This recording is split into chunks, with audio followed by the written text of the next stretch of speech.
ఒకప్పుడు ఒక 4-5 డెకేడ్స్ క్రితం స్ట్రెస్ అనేటటువంటిది చాలా తక్కువ ఉండేది. స్ట్రెస్ అనేటటువంటిది లాస్ట్ 3 to 4 డెకేడ్స్లో 2 to 3 డెకేడ్స్లో భయంకరంగా పెరిగింది. ఎందుకు పెరిగింది అంటే కనుక మెయిన్గా ఒక రిలాక్సేషను, ఫ్యామిలీ టైము, కలిసి భోంచేయటము, సంతోషకరమైనటువంటి సమయాన్ని కుటుంబ సభ్యులతో పాటు గడపటము, ఎక్సర్సైజు, యాక్టివిటీ, ఇలాంటి అంశాల మీద ఫోకస్ అనేది తగ్గటం, ఎక్కువ యాంత్రికపరమైనటువంటి మెకానికల్ లైఫ్ అయిపోవటం, ఎక్కువ స్క్రీన్ టైం పెరిగిపోవటం, మొబైల్ మీద ఎక్కువ కూర్చోవటం, మానవ సంబంధాలు అనేటటువంటిది తగ్గి మొబైల్కి సంబంధించినటువంటి సంబంధాలు పెరిగిపోవటం, ఎదురుబెదురు కూర్చుని మాట్లాడుకునేటటువంటి సమయం అవకాశం ఉన్నా కూడా మాట్లాడకపోవటం, ఈగోలు బాగా పెరిగిపోవటం, ఏదన్నా ఉంటే కనుక చాటింగ్లు మెసేజ్ల ద్వారా పంపించడం, రీల్స్ వీడియోస్ ఎక్కువసేపు చూడటం, average screen time 7 to 10 hours పెరిగిపోవటం, పర్ డే 7 to 10 అవర్స్ పెరగటం, ఇలాంటి రకరకాల పరిస్థితుల వల్ల స్ట్రెస్ అనేది పెరిగిపోతుందండి. సో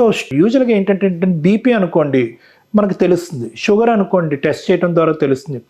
దురదృష్టం ఏంటంటే ఒత్తిడికి స్ట్రెస్ అనేటటువంటి దానికి మెజర్మెంట్ పారామీటర్ ఏం లేదండి.